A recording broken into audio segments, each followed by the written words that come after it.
A new report shows Melbourne's Sudanese community is struggling to settle in because of discrimination and racism. Research by the Equal Opportunity and Human Rights Commission shows police and government agencies need to do more to help. Emma O'Sullivan with the story.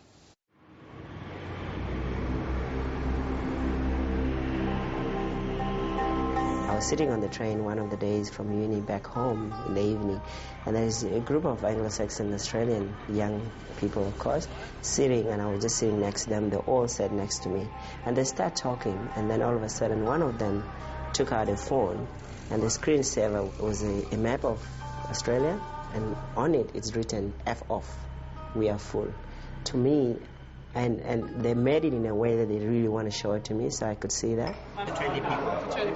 David Newell-Vincent says his story is a common one among African Australians in Melbourne.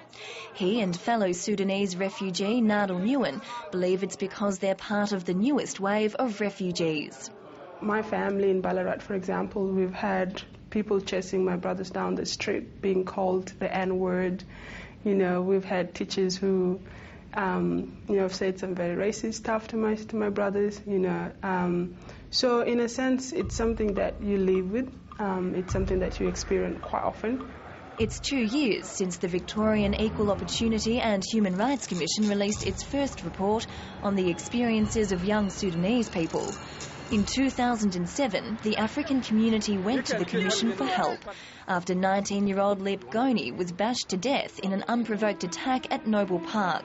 They went out search for a murder to kill a black man. That's what all about.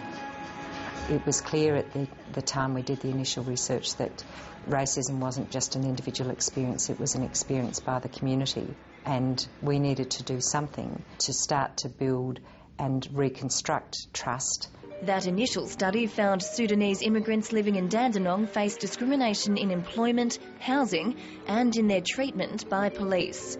Now a new report has found some encouraging changes, such as projects government bodies have since developed to aid the African community. Where a community has felt targeted, where they have felt that they've been treated in a way that is quite racist, we need time to rebuild confidence and trust. And the big message of our progress report is don't take the foot off the accelerator. Victoria Police has been proactive in improving relations with the immigrant community in the past few years. But the Equal Opportunity Commission's research has found, despite the efforts, some Australian Sudanese young people still feel police target them unnecessarily because of their race. In one instance, the Commission was told, "Once I was walking back from a party at 12 o'clock at night, me and my friends. Police did a U-turn and came up to us and asked for my ID and my friend's ID. They said if we get any complaints in this neighbourhood, we're going to come over to your house and take you to the police station." Police in Dandenong are used to dealing with people from varied cultures. It's the most multicultural municipality in the state. There are citizens of 156 different nationalities. We've started a leadership group with young Sudanese peer leaders, and that's about giving the young people a voice to contribute to the programs.